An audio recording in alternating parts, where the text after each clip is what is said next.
The ARA San Juan, an Argentine submarine with 44 crew members aboard, was traveling from a base in far southern Argentina's Tierra del Fuego archipelago to its home base in Mar del Plata, a city hundreds of miles to the northeast, when the Navy lost contact with it on November 15. Ships and aircraft from at least 7 nations have been scouring parts of the South Atlantic for the sub. There's growing concern that time might be running out for those aboard the San Juan if it has been disabled below the surface since communications were lost. Here's what's being done to find the vessel, what can be done to rescue the crew members if they're found, and what could have happened to the submarine, where could it be, and what happened. The San Juan was last in contact on November 15. It is in the San Jorge Gulf, a few hundred kilometers off the coast of southern Argentina's Patagonia region and nearly midway between the vessel's departure point and destination. The sub's captain reported a failure in the vessel's battery system and a short circuit shortly before it disappeared, Argentine Navy spokesman Gabriel Galeazzi said Monday. After this report, the captain was told to return to its home base at Mar del Plata, Galeazzi said. The type of problem the submarine reported is considered routine and the vessel's crew was reported safe, he added. The Navy had one more communication with the captain before the sub went missing, said Galeazzi, who did not give details of the content of that final communication. The sub was due to arrive at its destination on Sunday, but it did not. The vessel could have suffered some sort of catastrophic failure, said William Craig Reed, a former U.S. Navy diver and submariner who writes on the subject. But, he added, it also could be something minor that has caused them to either be hung up somewhere or they are on the bottom. Because the San Juan is a diesel submarine, not a nuclear-powered one, it has a limited life underwater, Reed said. While submarines of this size and class can stay at sea for around a month, that doesn't mean they spend 30 days underwater.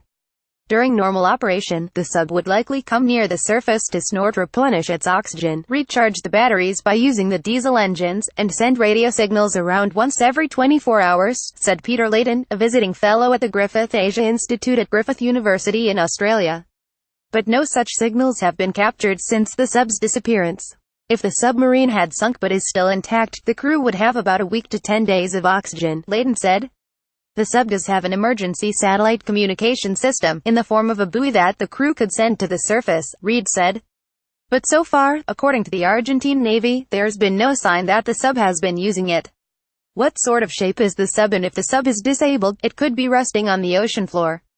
The San Juan is an aging diesel submarine, built in Germany in the mid-1980s, but was refitted with new engines and batteries around 5 years ago, said Ewan Graham, Director of International Security for the Lowy Institute for International Policy in Sydney. Assuming the hull is still intact, it can withstand ocean depths of around 500,600 meters, 6,401,970 feet. German-made subs have a crush depth of double their normal operating depth of around 300 meters 985 feet, Layton said. The crush depth of a submarine is the depth at which a vessel's hull buckles under pressure. If it's resting on Argentina's continental shelf, it is likely in waters shallower than this, but if it's farther into the Atlantic Ocean it likely sank below its crush depth. How hard is it to find an incommunicado sub? Finding a submarine is more difficult by an order of magnitude than finding a surface vessel, Graham said. In general terms, they're designed to be stealthy platforms, he said. They are difficult to detect underwater. Submarines are usually found by listening passively to hear the engines, or by active sonar. But a disabled sub, if you're sitting at bottom of ocean, you're probably not making a lot of noise, Layton said. Submariners could bang on the hull, hoping to attract attention from passing ships.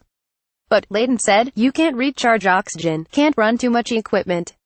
Sonar is only really effective when you're looking for a sub between the seafloor and the surface, he added. What you need is something that maps the seafloor, such as devices used in the aside unsuccessful search for Malaysia Airlines Flight 370, which officials believe sank to the bottom of the ocean off the coast of West Australia in 2014, what has been deployed to find the sub. Ships, aircraft and various tools from at least 7 countries are searching the South Atlantic off Argentina, the surface, the seafloor and the water between. The U.S. Navy provided 2 P-8A Poseidon reconnaissance aircraft. The Poseidon has state-of-the-art sensors and communications equipment, allowing it to support a wide range of missions over large bodies of water, including subsurface search and rescue operations, the Navy says. Some ships are using multi-beam sonar devices to map the seabed, Argentine Navy Capt. Hector Alonso said this week. The U.S. Navy also is deploying 4 unmanned undersea vehicles with side-scan sonar and other system that can create images of the seabed. How might crew members be rescued? The U.S. Navy has deployed 2 rescue systems that could help the sailors leave the sub if it is disabled on the seafloor. The system that would ultimately be used depends, in part, on the depth at which the vessel is resting. One is called the submarine rescue chamber, which carries 2 operators and would be lowered from a ship to the submarine by a cable. Once the chamber reaches the submarine, it is sealed over the submarine's hatch, allowing submariners to move into the rescue chamber. The Navy says that chamber can rescue up to 6 people at a time, and can withstand pressure at depths of up to 260 meters 850 feet. The other is a remotely operated pressurized rescue module, which can dock with submarines at depths of up to 609 meters 2,000 feet, and can rescue up to 16 people at a time. The condition of the sub, assuming it's resting on the continental shelf, is also of key concern. The sunk submarine needs to be sitting upright or nearly so on the seafloor so the rescue hatches can be easily reached and docked with, Layton said. The seafloor, though, is not flat. If the submarine is lying at an acute angle, docking could be hard. The module can dock with a disabled submarine at a 45-degree angle in both pitch and roll, the Navy says. CNN's Joe Sterling contributed to this report.